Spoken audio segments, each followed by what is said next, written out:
Hello everyone. तो आज का हमारा टॉपिक है जेनेटिक कोड यानी कि डीएनए के टॉपिक से रिलेटेड एक टॉपिक है। और ये टॉपिक क्लास 12th के लिए molecular basis of inheritance chapter से है। और इसमें बेसिकली बात है कोडिंग्स की कि जो डीएनए से जो एमआरएनए बनता है, एमआरएनए से प्रोटीन की जो सीक्वेंस चलती है उसमें किस तरीके की कोडिंग होती है, जेनेटिक कोड का क्या मतलब होता है। तो सबसे पहले जेनेटिक कोड होता क्या है। सीक्वेंस ऑफ द न्यूक्लियोटाइड यानी नाइट्रोजिनस बेस का सीक्वेंस एक डीएनए के अंदर न्यूक्लियोटाइड्स का सीक्वेंस, नाइट्रोजन बेस का सीक्वेंस जिसके पास डीएनए सिंथेसिस की इंफॉर्मेशन होती है। और वो इंफॉर्मेशन क्या होती है? इंफॉर्मेशन है amino acids. Formation of protein synthesis is known as genetic code यानी कि एक डीएनए के अंदर न्यूक्लियोटाइड्स का बेसिक सीक्वेंस जिसके पास इंफॉर्मेशन होती है प्रोटीन सिंथेसिस के लिए। अब देखो ओवरव्यू क्या है कि जो डीएनए टॉपिक से रिलेटेड है जेनेटिक कोड। तो डीएनए होता क्या है? डीएनए जेनेटिक मटेरियल है। कैरेक्टरिस्टिक को और जो हैबिट्स होती हैं उनको जनरेशन टू जनरेशन लेके जाता है डीएनए। डीऑक्सीराइबो न्यूक्लिक एसिड एक जेनेटिक मटेरियल होता है। अब इस डीएनए के पास होता क्या है? इसके पास इंफॉर्मेशन होती है प्रोटीन सिंथेसिस की, क्योंकि जब प्रोटीन सिंथेसिस होगी तभी बॉडी में काम हो पाएगा, फंक्शन हो पाएगा। अगर प्रोटीन की सिंथेसिस नहीं हुई तो बॉडी परफॉर्म नहीं कर पाएगी। इसीलिए डीएनए होता है इंपॉर्टेंट जेनेटिक मटेरियल होता है जिसके पास प्रोटीन सिंथेसिस के लिए इंफॉर्मेशंस होती हैं। अब यहाँ पे ये एक प्रॉब्लम क्रिएट हो जाती है डीएनए के अंदर। डीएनए में एक प्रॉब्लम आ जाती है। ये प्रॉब्लम क्या है? Only 4 nucleotide bases to specified 20 amino acid. कि अब डीएनए के पास सिर्फ 4 न्यूक्लियोटाइड हैं और उसको देखने कितने हैं? 20 अमीनो एसिड की सिंथेसिस करानी है। 20 अमीनो एसिड के लिए सिर्फ 4 न्यूक्लियोटाइड बेस पेयर हैं।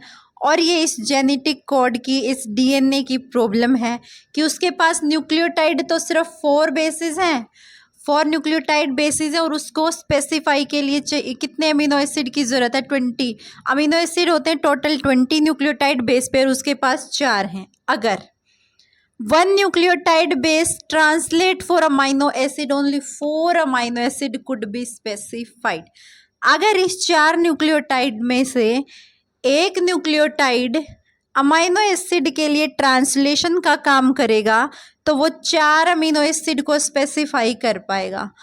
अगर 4 अमीनो एसिड स्पेसिफाई किए तो बाकी 16 को कौन करेगा? तो ये डीएनए के साथ प्रॉब्लम है कि उसके पास 4 न्यूक्लियोटाइड है और उसको स्पेसिफाई करने 20 अमीनो एसिड। अगर एक न्यूक्लियोटाइड ने 4 अमीनो एसिड के लिए ट्रांसलेट कर दिया तो बाकी 16 को क्या? एक अमीनो एसिड क्या 4 अमीनो एसिड को स्पेसिफाई कर पाएगा। दूसरी बात, if 2 bases code for amino acid then H² 16। अब पहले न्यूक्लियोटाइड ने किया तो 4 अमीनो एसिड स्पेसिफाई कर पाया। अब यहाँ पे फर्स्ट न्यूक्लियोटाइड ने किया, यहाँ पे 2 न्यूक्लियोटाइड जो बेस होते हैं वो कोड करेंगे अमीनो एसिड के लिए, तो वो कितने को स्पेसिफाई कर पाएंगे? 4 का स्क्वायर यानी कि 60। अभी भी कितने रहते हैं? 4। उनको कौन करेगा? तो ये प्रॉब्लम है बेटा, प्रॉब्लम। यहाँ पे जैसे पेयर बता दिया कि 2 nucleotide AT AG AC AA, बच रहे हैं अभी भी कितने? 4। अब क्या हुआ? 3 bases specify an amino acid. First ने किया, पूरे 20 अमीनो एसिड को स्पेसिफाई नहीं कर पाया। सेकंड से किया, नहीं कर पाया। अब किया 3 न्यूक्लियोटाइड बेसिस ने अमीनो एसिड को स्पेसिफाई किया तो क्या हुआ? 64 पॉसिबल कॉम्बिनेशंस बने।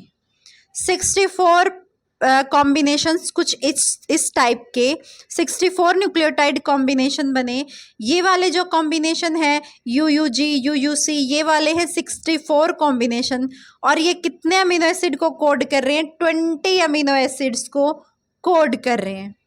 तो यहाँ पे ये प्रूव हुआ कि कोड कैसा चाहिए 20 एसिड के लिए? कोड चाहिए ट्रिपलेट कोड। जब नाइट्रोजिनस बेस का कोड ट्रिपलेट होगा तो जो 20 अमीनो एसिड्स हैं वो स्पेसिफाई हो पाएंगे। उसके बाद अब ये 64 जो कॉम्बिनेशन बन रहे हैं ये 20 अमीनो एसिड से ज़्यादा को स्पेसिफाई करने की कैपेबिलिटी रखते हैं। 20 से ज़्यादा हो सकते हैं। अब तो और अमीनो एसिड होंगे वो भी स्पेसिफाई हो जाएंगे। 4 का क्यूब 64। एग्जाम्पल के लिए AUG, ACG, ACC एटसेट्रा। यानी कि अब जो ये हैं arginine, urine, guanine, arginine, cytosine, guanine, arginine, cytosine, cytosine, ये क्या है? ट्रिपलेट की फॉर्म में है।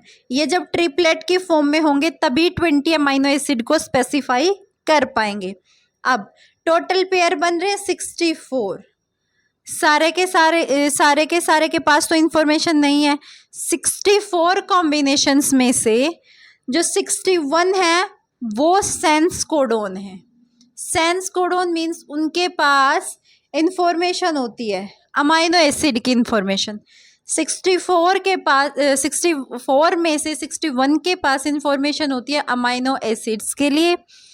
3 जो होते हैं नॉन सेंस होते हैं, मिस सेंस होते हैं, उनको बोलते हैं स्टॉप कोडोन। वो सिंथेसिस को स्टॉप कर देते, प्रोटीन सिंथेसिस को रोक देते हैं, उनके पास कोई इंफॉर्मेशन नहीं होती। ये तीनों बहुत ज़्यादा इम्पोर्टेंट हैं क्योंकि ये तीनों स्टॉप कोडोन के अंदर आते हैं। ये तीनों मिस सेंस हैं, नॉन सेंस हैं, कोई अमाइनो एसिड की इनके पास इंफॉर्मेशन नहीं होती है। ये प्रोटीन सिंथेसिस को या अमाइनो एसिड फॉर्मेशन की प्रोसेस को टर्मिनेट कर देते हैं, स्टॉप कर देते हैं। वहीं पे कोडोन की प्रोसेस स्टार्ट कहाँ से होती है? यहाँ से, आर्गिनिन, यूरासिल, ग्वाइनाइन। बट दोनों के दोनों बहुत ही मोस्ट इम्पोर्टेंट बातें हैं कि स्टॉप कोडिंग सीक्वेंस को कौन स्टॉप कर देता है? तो ये तीनों कर देते हैं। स्टार्ट कौन करता है? ये करता है। अब देखो डीएनए के पास जो कोडिंग सिस्टम है कैसे है, ये प्रूव हो चुका है कि डीएनए कैसा चाहिए। डीएनए के अंदर जो न्यूक्लियोटाइड बेस पेयर है कैसे चाहिए? ट्रिपलेट की फॉर्म में चाहिए। ट्रिपलेट की फॉर्म में होंगे तभी क्या होगा? 20 अमीनो एसिड स्पेसिफाई हो पाएंगे, अदरवाइज नहीं हो पाएंगे। तो अब क्या हुआ? डीएनए से क्या बनता है? डीएनए से बनता है मैसेंजर आरएनए। मैसेंजर आरएनए क्या करता है? प्रोटीन की फॉर्मेशन करता है। प्रोटीन क्या करता है? कोडिंग देता है सीक्वेंस को। प्रोटीन कोडिंग देता है। जैसे फॉर एग्जाम्पल ये डीएनए का सीक्वेंस है। डीएनए का सीक्वेंस है। डीएनए के पास होता है thymine, adenine, cytosine, adenine, cytosine, cytosine. अब एमआरएनए के पास थाइमीन नहीं होता है। एमआरएनए के पास थाइमीन नहीं होता है। थाइमीन की जगह एडिनाइन काम करता है। एमआरएनए के पास थाइमीन नहीं होता है, उसकी जगह पे कोई दूसरा काम करता है। तो जो डीएनए से एमआरएनए बनता है दोनों एक दूसरे के कॉम्प्लीमेंट्री होते हैं। जैसे डीएनए के स्ट्रैंड्स होते हैं complementary, 3 prime to 5 prime, 5 prime to 3 prime. ऐसे ही जो डीएनए से एमआरएनए बनता है, मैसेंजर आरएनए बनता है, दोनों एक दूसरे के कॉम्प्लीमेंट्री हैं। कैसे? यहाँ पे सीक्वेंस चल रही है TAC, ACC, GCC, GGT, ठीक है। अब मैसेंजर आरएनए की सीक्वेंस कैसे चलेगी? तो कॉम्प्लीमेंट्री चलेगी। इसके कॉम्प्लीमेंट्री कैसे?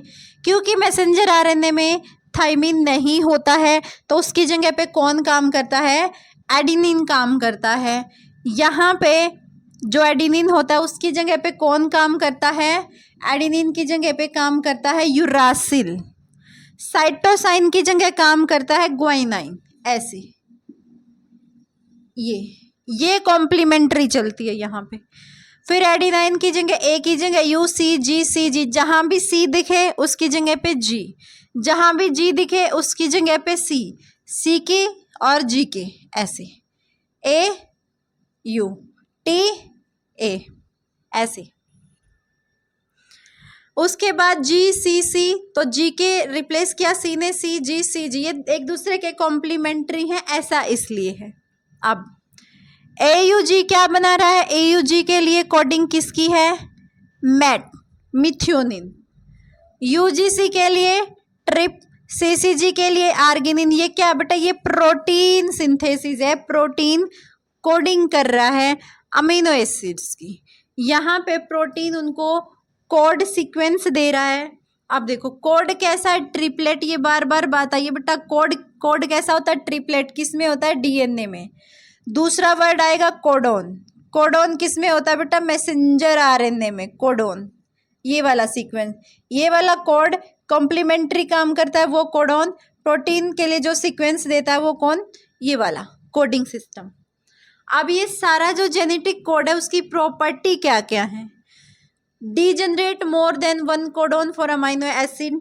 जो टेबल है NCERT में गिवन है टेबल, उस टेबल में दिखाया हुआ है कि जो एक कोडोन है वो एक से ज़्यादा अमाइनो एसिड्स के लिए भी है, 2 अमाइनो एसिड्स के लिए सेम कोडोन हो सकता है।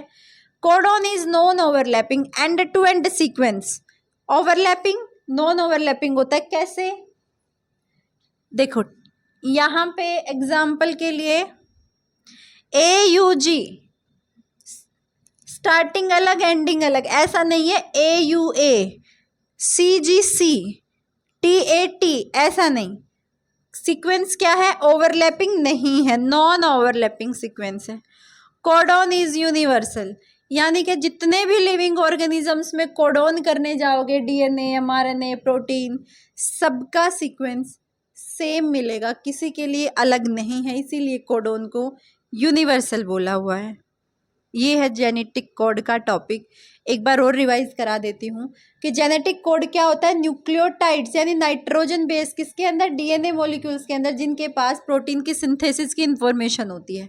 एक जेनेटिक मटेरियल है, प्रोटीन सिंथेसिस के लिए उसके पास इंफॉर्मेशन होती है। उसको क्या करना होता है, उसके पास न्यूक्लियोटाइड बेस पेयर प्रेजेंट होते हैं, 20 अमीनो एसिड को स्पेसिफाई करना होता है। अब ये तो गड़बड़ है कि 4 न्यूक्लियोटाइड्स है और 20 अमाइनो एसिड को उसको स्पेसिफाई कराना है। तो अगर एक न्यूक्लियोटाइड अमाइनो एसिड के लिए काम करेगा तो सिर्फ 4 अमाइनो एसिड को स्पेसिफाई कर पाएगा, 16 रह जाएंगे।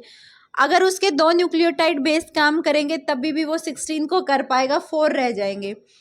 तो उसकी जो ट्रिपलेट है, 3 न्यूक्लियोटाइड बेसिस काम करेंगे तब जाके वो 64 कॉम्बिनेशन बना पाएंगे। और वो 64 कॉम्बिनेशन हैं जो कोडॉन्स हैं वो क्या करेंगे, 20 अमाइनो एसिड से ज़्यादा को स्पेसिफाई कर पाएंगे। तो ये प्रूव हो चुका है कि जो DNA है उसके अंदर जेनेटिक कोड कैसा है, ट्रिपलेट कोड है। DNA के अंदर कोड कैसा है, ट्रिपलेट कोड है। तो ये था बेटा पूरा जेनेटिक कोड का टॉपिक।